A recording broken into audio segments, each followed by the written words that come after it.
dernière fois que je vous ai parlé de plantes, ça vous a bien plu. Donc je voulais venir ici juste pour vous donner un conseil parce que je suis en train de le faire et je me suis dit tiens, peut-être que ça pourrait donner des idées.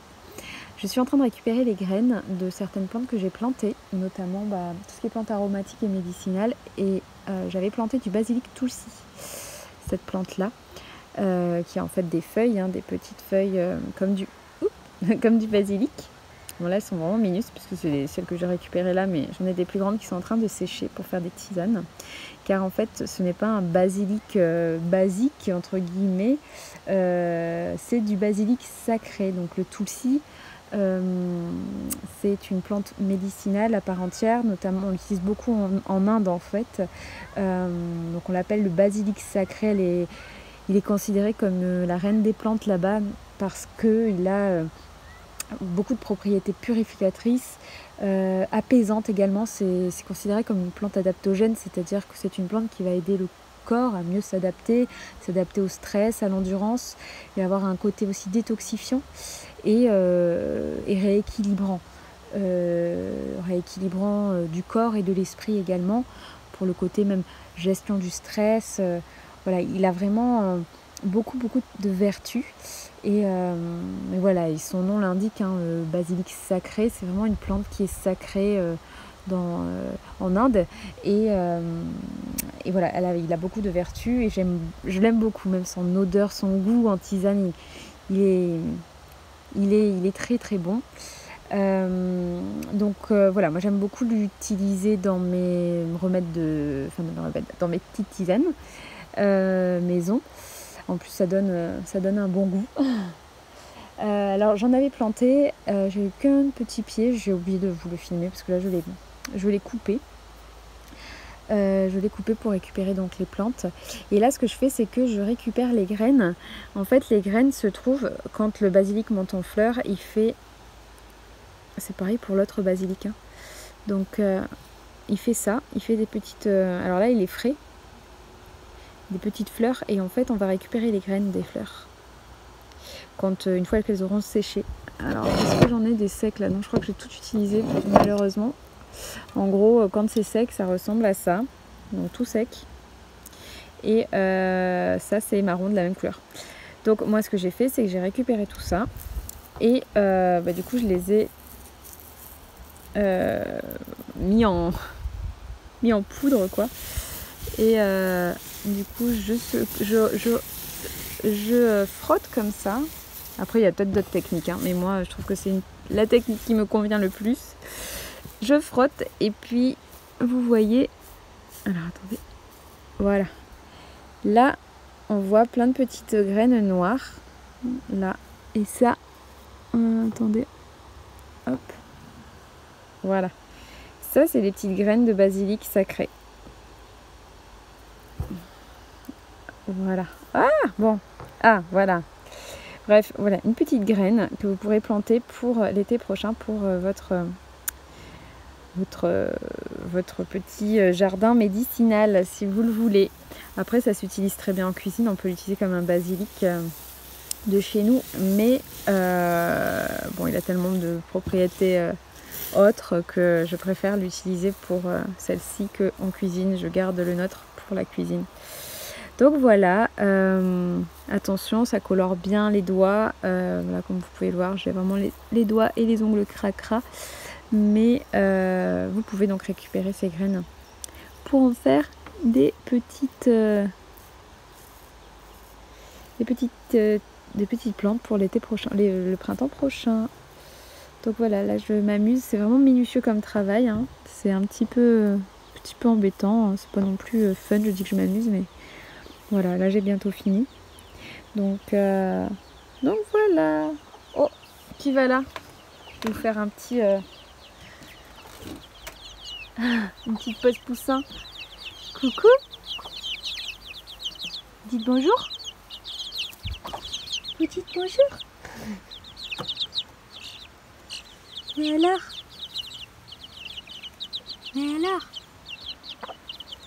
Ça piaille beaucoup, ça piaille beaucoup. Ça piaille beaucoup. Qu'est-ce que tu tu veux toi? T'as eu peur?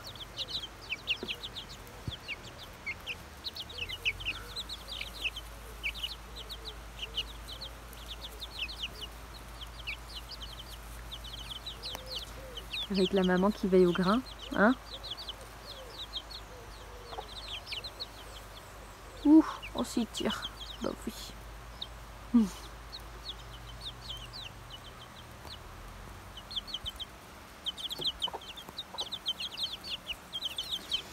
Regardez-moi celui-là avec son petit bec noir. Trop mignon. Oh. Bon allez, pause poussin terminée. Je voulais en profiter pour vous montrer pour la lavande. Sachez que dans la lavande aussi, à l'intérieur de la lavande, dans ces petits tuyaux du coup, il y a les graines de la lavande. Donc si... Alors est-ce que j'en ai... Parce que je l'ai fait tout à l'heure, donc je ne sais pas s'il y en a encore. Mais bon, là il n'y en a pas, j'ai bien fait mon travail. Mais du coup à l'intérieur, vous avez une petite graine que vous pouvez récupérer. C'est des petites graines, hop, il y en a une là, longue et noire comme ça, qui se trouve du coup à l'intérieur du petit tuyau. Et là aussi ça vous fait une graine de lavande. Là moi j'ai de la lavande vraie. Et tiens là j'ai l'impression qu'il y en a encore. Alors soit vous... Ah voilà. Vous voyez? J'en ai deux. Donc voilà. Là vous avez des petites graines de lavande que vous pourrez planter aussi si vous le souhaitez. N'hésitez pas à récupérer vos lavandes. Et puis du coup là moi j'en mets soit dans des tisanes là aussi vu que c'est de la lavande vraie. Ou bien vous pouvez la faire sécher pour la mettre, faire des sambons. Nous... Je faisais ça quand j'étais petite. En Provence, on en garde et on fait je le mets dans des tissus en fait, et puis on met ça dans nos habits pour que ça sente bon dans les armoires. Voilà. Et attendez, je voulais vous montrer aussi la mauve. Alors là vous avez ma mauve. Qui a bien grandi, vous voyez, et qui est tombée parce qu'il y a eu une tempête, et bref, voilà, elle n'a pas trop aimé. Et sur la mauve, vous avez également donc des parties qui sèchent là à la fin de l'été. Et là, hop, attendez, je vous montre. Vous avez là aussi la graine de la mauve que vous pourrez ensuite replanter. Hop, elle est là. Des petites citrouilles, on dirait des petites citrouilles, j'adore. Ouh, je suis tombée. Bref, voilà, donc vous l'avez là-dedans. Donc une fois que c'est sec, comme ça, vous pouvez les récupérer et puis les avoir pour l'année prochaine ou l'année d'après. Et puis vous amuser à replanter. Voilà, voilà. En plus, cette mauve, elle est magnifique. Je sais pas si vous allez la voir, parce que là, j'ai déjà récupéré les fleurs qu'il y avait pour aujourd'hui. Mais elle a un violet... Alors c'est la mauve, la dernière fois je vous avais parlé d'une mauve, la sylvestris, qui est une mauve qui est sur le sol, et là c'est une mauve, c'est l'arboréa, qui forme un arbre en fait, et les fleurs sont beaucoup plus grandes. Mais attendez, je vais vous montrer la différence. On est sur deux mauves différentes. Là c'est la petite, c'est la sylvestris, donc qui se balade partout par terre, disons. Et là, c'est la mauve, je crois qu'elle se fait appeler aussi la mauve royale, si je dis pas de bêtises. En tout cas, c'est la mauve arboréa qui grimpe en arbre, elle. Et c'est vrai qu'elle est beaucoup plus grande. Après, je dirais pas plus belle, hein, parce qu'elles sont toutes les deux très jolies. mais c'est vrai que bon, elle prend plus de place, quoi. Hein. Les deux, au niveau des bienfaits, je crois que c'est très rapproché, hein, comme je vous en avais parlé dans l'ancien podcast que je vous remettrai si vous voulez, dans le petit i en haut à droite de la vidéo. Voilà. Et je voulais vous montrer. J'adore faire sécher des pétales de rose. Et là, j'en ai des roses et des blancs. Dans les tisanes, c'est trop bon. Et ça colore la tisane, c'est trop joli. Donc voilà, j'aime trop. C'est également la fin de saison pour les hortensias, donc j'en profite pour les récupérer. Regardez-moi celle-là comme elle est trop trop belles. J'adore. Et ce que je vais faire, c'est que, enfin, ce que je fais là actuellement, c'est que je les coupe pour les faire sécher. Je les mets dans un... Alors, j'ai pas de presse pour presser les fleurs. Donc, ce que je fais, moi, je le mets toujours dans un petit carnet comme ça. Et ensuite, je mets du gros poids dessus. Donc, voilà, je tourne les pages et puis, hop, je presse. Je fais plusieurs étages. Et puis après, je mets un poids dessus, je laisse quelques temps et puis du coup j'ai mes fleurs séchées par la suite. Alors qu'est-ce que je vais faire avec après? Je ne sais pas. Je vais réfléchir, mais c'est toujours super sympa d'avoir des petites fleurs séchées comme ça maison. On peut faire vraiment pas mal de choses avec. Voilà. Alors, il faut que je vous montre quelque chose quand même que j'ai retrouvé chez mes parents. C'est ça. Ma première création en tricot pour créer un petit éléphant. Je sais pas si vous voyez l'éléphant. Alors, il y a la trompe quand même qui nous donne un élément quand même spécifique pour reconnaître ce petit boudin. Hein. Mais comme quoi, je me dis, j'ai quand même bien évolué au tricot. Hein. Mais je trouve que quand même il y avait de l'idée. Hein. J'ai dû faire un espèce de rectangle au point mousse que j'ai cousu de manière très délicate. Puis là, je sais pas comment j'ai fait, j'ai dû faire un carré. Je sais plus, mais c'est rigolo. Mais j'étais petite. Hein. J'étais petite, je me souviens, c'était un cadeau pour ma maman parce qu'elle adore les éléphants. Voilà, il manque des pattes, hein. Des yeux aussi. Et voilà, ça m'a fait tellement rire qu'il fallait que je vous le partage. Puis on voit quand même la finesse du point. Hein. Quand même, il était pas mal mon point mousse de ce côté-là. Et vous, est-ce que vous avez des souvenirs de votre début en tricot? Dites-moi en commentaire, ça m'intéresse. Ça me fait trop rigoler. C'est trop bien. Coucou, je reviens aujourd'hui pour vous montrer ce que je suis en train de faire au niveau du tri des toisons. Je ne sais pas si vous vous souvenez, mais j'avais récupéré pas mal de toisons, de moutons et de brebis.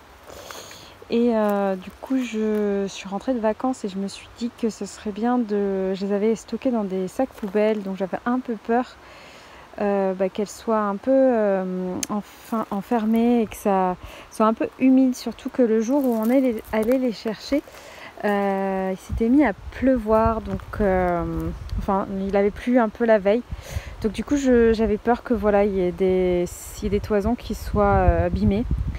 Donc voilà, ce que j'ai fait, c'est que j'ai trié déjà les toisons blanches qui sont ici, et il me reste mes toisons marrons qui sont dans ce sac poubelle ici, dont je m'occuperai après. En fait, j'étais très excitée par les blanches parce que j'aimerais bien m'amuser à les teindre aussi. Donc voilà, là je suis en train de faire le tri dans les blanches. Donc en gros, j'ai tout ça de blanche. Et sachant que j'ai déjà trié 2 toisons blanches qui sont prêtes à être filées. Je voulais vous faire un petit zoom sur les toisons. Alors celle-là, je ne vais pas vous dire qui est qui parce qu'en fait je ne sais pas. Je pense que ça c'est une brebis. Alors cette énorme toison, voilà. Je ne sais pas si vous la voyez, mais elle est vraiment grosse. C'est une brebis entière. Donc c'est une énorme brebis et regardez-moi la qualité. Alors attendez. Est-ce que je peux avoir une fibre pour vous montrer la longueur de la fibre qui est quand même très... Voilà. Elle est un peu sale, mais... Hop, excusez-moi. Ça doit bouger pour vous. Regardez-moi la longueur de cette fibre. Regardez ma main à côté. Bon là c'est clair que là c'est marron. J'ai vu des gens qui coupaient au ciseau. Alors je sais que ça ne... Enfin, de ce que je lis c'est un petit peu le sacrilège. Mais quand c'est vraiment sale, je me dis pourquoi pas essayer. En plus avec tout ce que j'ai, ça pourrait être des tests. Bon là par exemple c'est beaucoup trop sale. Mais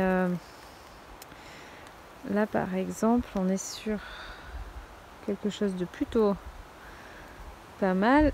Et regardez la longueur. Donc bref, c'est vraiment une toison, voilà, qui est très longue et où il y a certains endroits aussi où il y a, bon là c'est plutôt lisse, mais il y a pas mal d'endroits où c'est un peu frisé. Voilà, là par exemple, là on voit bien que ça frisote. Enfin bref, donc vraiment ça m'a l'air d'être une très belle toison, donc j'ai hâte de m'y plonger. Là, ça doit être la même chose, tout ici là. Ça me semble être le même type de fibre que là. À côté, j'en ai deux autres qui sont différentes. Il y a celle-ci et puis celle-ci. Là, il y en a deux petites, donc je sais pas, ça doit être des petites brebis, j'imagine. Et là, c'est une autre, vraiment là, vraiment très différente. Regardez, de l'autre côté. C'est tout doux. Ça, c'est vraiment la plus douce que j'ai. La toison la plus douce. Alors, il y a des mélanges. Hop, il va y avoir du tri à faire là-dedans, hein, mais c'est vraiment la toison la plus douce que j'ai. Et j'aimerais vraiment vous partager la douceur parce que c'est incroyable. C'est vraiment un nuage. Je crois que ça va être mon prochain tri sera sur cette toison-là parce que voilà, elle est très, elle m'attire beaucoup, quoi. Elle est très douce. Donc voilà, ça doit être, alors je sais pas, il faudrait que je demande à la personne qui me les a donnés. Je sais pas s'il saura les reconnaître, mais je vais les prendre en photo pour lui demander. Donc là, je les laisse un peu s'aérer. Et puis, du coup, je vais m'en occuper prochainement. Ah oui, attendez, il y a ça aussi. Alors, celles qui sont par terre, elles sont pas par terre, elles sont sur des sacs poubelles, hein, parce que sinon, ça se salir encore plus. Ce sont de l'ouessant. Ça, c'est sûr que c'est de l'ouessant. C'est pas doux du tout. Et voilà. Alors, j'ai de l'ouessant vraiment... Je sais pas si je vais réussir à faire un truc sympa avec. Mais bon, je le garde au cas où. Il y a des trucs à prendre là-dedans, il y a du tri à faire. Mais là, par exemple, il y a de la belle toison. Ça, je peux vraiment le récupérer. Donc voilà. Là, il y a des choses à faire aussi. Mais je dirais que c'est une qualité un peu moins intéressante que toutes celles-là.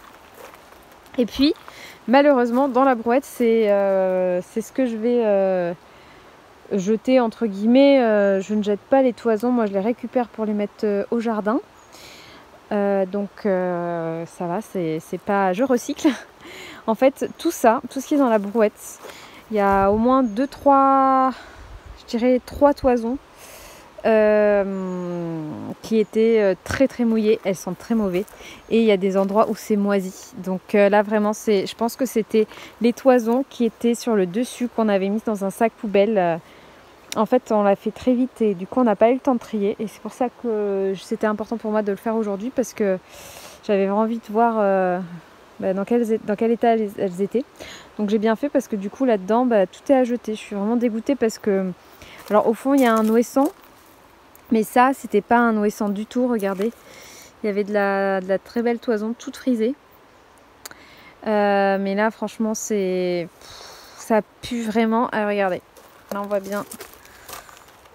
C'est moisi, enfin bref, c'est vraiment dégueu. Donc tout ça, je vais le mettre au jardin pour pailler l'hiver, ça sera très bien.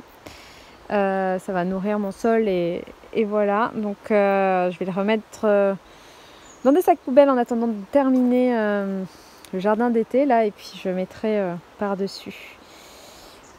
Voilà, donc je vous ai fait le tour. Là maintenant, pour moi, il me reste plus qu'à aller trier tout ça. Donc là c'est vraiment que du marron. De mémoire, il y a de l'ouessant, mais pas que. Là par exemple celle-là, je pense que c'est pas de l'ouessant. L'ouessant, je crois qu'il est dans d'autres sacs. Bref, là on kiffe toutes ces petites brindilles qui vont être une tannée à enlever, mais ça a l'air d'être de la mauvaise coupe, pas mal quand même. La dernière fois j'en ai trouvé vraiment plein, mais ça a l'air tout doux et très très long, et ça a l'air trop kiffant à faire, enfin à trier. Donc voilà, je vais m'occuper de ça juste après avoir terminé mes blanches.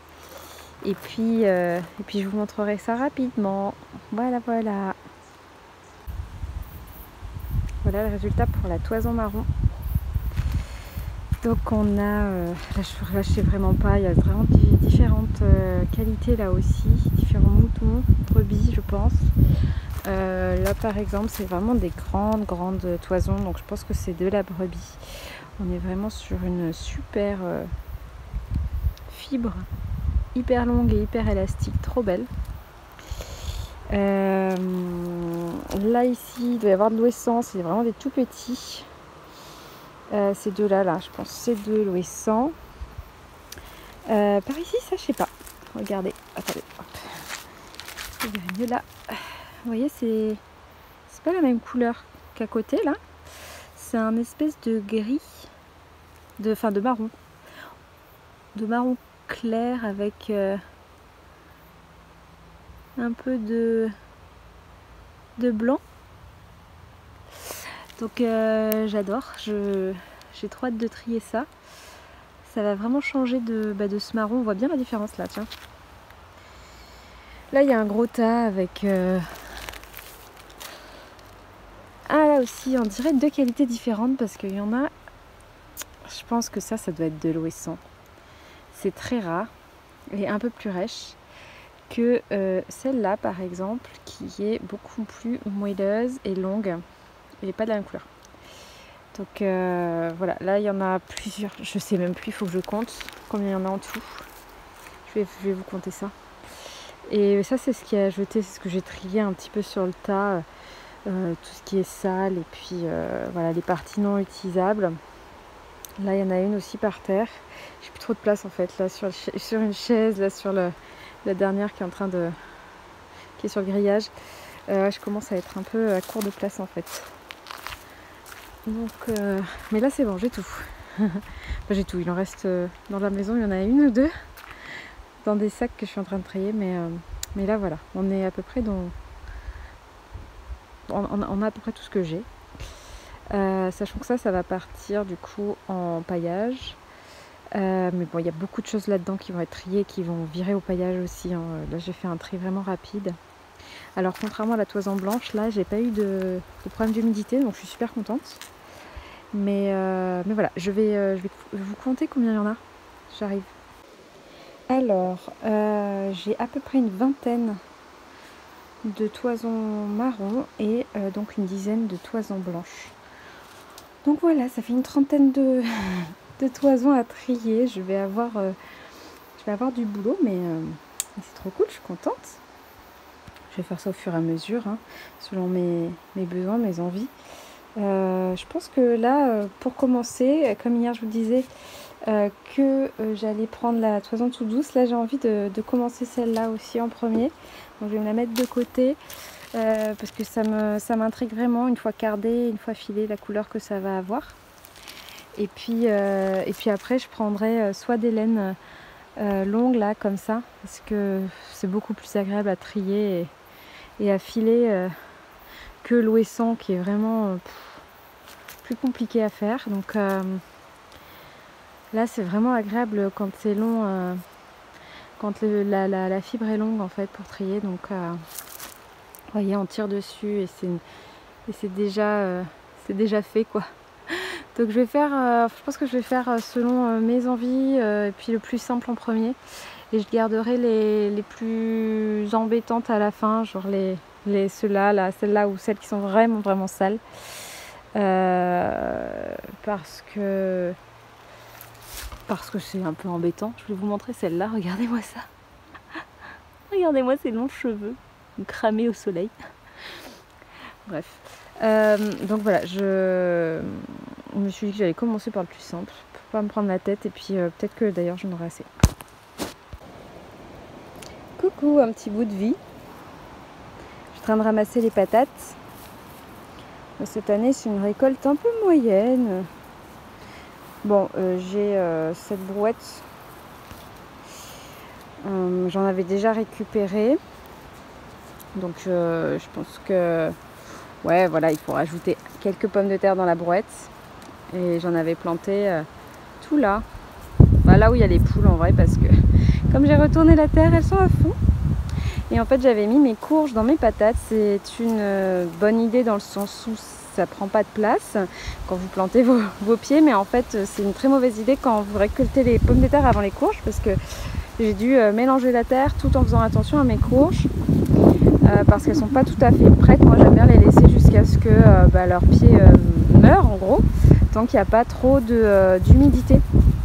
Donc voilà, mais il y en a quelques-unes que du coup j'ai coupées sans faire exprès, que je récupère, c'est pas très grave.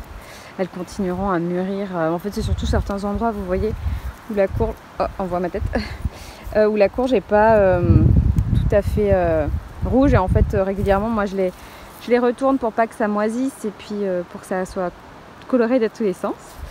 Mais voilà, c'est quand même une très belle année au niveau des courges par contre, parce qu'elles sont énormes. Surtout les butternuts. Les potimarrons sont moyens, mais j'ai vraiment des grosses butternuts. Hop. Et puis sinon, coucou toi. Sinon, j'avais planté des bleus de Hongrie également. Des grosses butternuts, mais il y a des toutes petites aussi. Et puis je suis trop contente parce qu'en fait j'avais planté des pieds de patates douces et j'ai pas creusé, j'ai creusé vite fait, mais il y en a sont très belles et très grosses, donc il faut que je les récupère aussi. Et puis j'ai trouvé, mais attends, ils sont où? Des petits j'ai planté des pastèques, mais j'en avais pas eu, et en fait si, voilà là. Un bébé pastèque, mais tout petit. Voilà, je suis trop heureuse avec mon bébé pastèque. Je ne sais pas s'il est mûr pour que je le prenne, et j'en ai trouvé un deuxième par là sous le chou kale qui est magnifique. Mon chou kale il est trop beau là, il vit vraiment une belle vie là en ce moment. Et voilà, la petite pastèque est là. Voilà, bon là c'est du coup un peu un champ de ruines le potager, mais j'y travaille. Et puis j'ai toujours pas mal de poivrons et pas mal d'aubergines et de courgettes. Là c'est un peu toujours la folie, donc c'est trop bien. Et puis au niveau des concombres, bah ça y est, c'est fini, hein. C'est pas... il en reste des longs là encore un peu, mais sinon c'est plus poivrons, aubergines. Et d'ailleurs les poivrons, il a fait très chaud là ces derniers jours, et du coup ça les a colorés, donc je suis contente parce qu'ils étaient tous verts. Et là il y en a des jaunes et des rouges qui sont arrivés. Et puis pour faire un point, j'ai aussi planté des semis de betteraves par là. Là des semis d'épinards. J'avais planté des poireaux, mais ils font vraiment pitié. Je suis un peu dégoûtée, ça fait la deuxième année que je rate mes poireaux qui n'ont pas du tout grossi. Si vous avez des techniques, on m'avait dit de couper les bouts verts, je l'ai fait. Rajouter de la terre pour que le blanc grossisse, j'ai fait, mais voilà, n'hésitez pas. Et sinon là il y a plein de radis noirs, parce qu'en fait j'avais laissé un radis noir pour monter en graines. Quand je l'ai arraché, toutes les graines sont tombées, j'ai pas fait gaffe. Je me suis dit bon, on verra ce que ça donne. Et en fait il y en a plein, donc tant mieux. J'ai même pas eu l'occasion de m'en occuper, ça s'est fait tout seul. Je vais peut-être clairsemer un peu, mais voilà. Pour vous montrer les poireaux, j'en ai mis un peu partout dans le jardin, mais par exemple là c'est des petits poireaux, ils sont tout petits. Regardez mon doigt. Attendez, il y a vraiment... là ça pousse à fond, mais ça c'est un poireau, donc voilà, il est tout petit. Donc je suis un peu dégoûtée, je ne sais pas quoi faire pour les stimuler. Peut-être mettre du purin d'ortie, je vais voir. N'hésitez pas si vous avez des conseils. Voilà, je vous laisse. Je vais retourner voir si j'ai pas oublié de petites patates. Et puis je vous souhaite une bonne journée. Moi c'est dimanche, donc bon dimanche ensoleillé, il fait vraiment super beau aujourd'hui, c'est trop bien. Et voilà, à bientôt.